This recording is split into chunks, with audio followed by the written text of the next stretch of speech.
if leaders in a business, so, you know, let's take the private sector, give the government a break for a minute. Not for long, just for a minute. Give governments a break for a minute. If we look at the private sector, you know, the private sector has the capability. They obviously always have the intent to be profitable, right? But there is the possibility and the capability to be profitable and to move nations forward. You can be profitable and do good. One doesn't cancel out the other. It's not that in order to be profitable as a successful company, that you have to you know, engage in practices that marginalize others. That's not the case. So the question is for everyone leading in a space that they are. If a leader in the private sector is thinking in a generationally impactful way, if they're thinking beyond themselves and their current role as the CEO of that entity, and they're leading that entity in a way that's future focused, they're going to make sure that that entity creates a lasting impact in the community and in the country that it is operating from. Yeah. If they are there thinking only of their immediate remuneration, their immediate success, and they can only ever see as far as the next set of results, they're only ever thinking of a 12-month horizon. What are my figures going to look like? What's the board going to say? Quarterly. Shareholder or quarterly, yes. Yeah. You know, is the shareholder going to get their dividends? They're going to keep chasing unsustainable strategies. Yeah.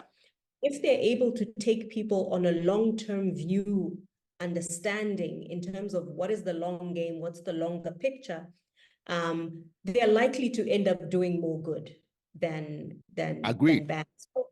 So the frame of mind that I'm focused on speaking about and pushing is to say, if we're going to get out of this cycle, as did the different African nations, because there are many who are in this cycle. And what is the cycle I'm talking about?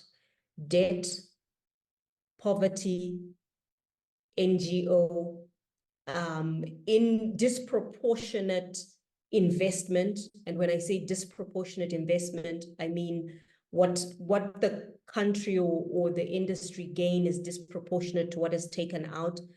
You know, not holding investors accountable to the repairing of the environment, especially in mining and any extractive industries.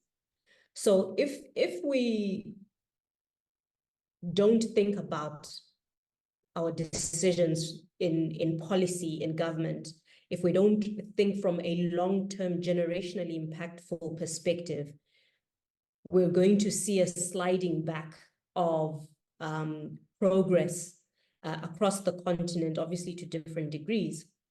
And that's going to compromise the sovereignty of the different nations, but it's also going to compromise the availability of opportunities for young people on the continent.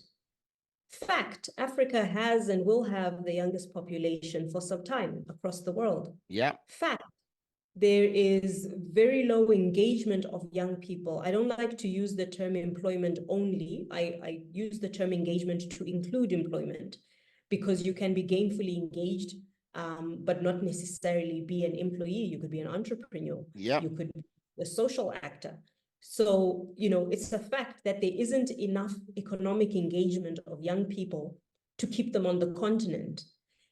There's got to be something that drives someone to take the risk to get on a clearly unsafe boat to try and cross oceans in order to go to a place where they hope they're going to have a better quality of life.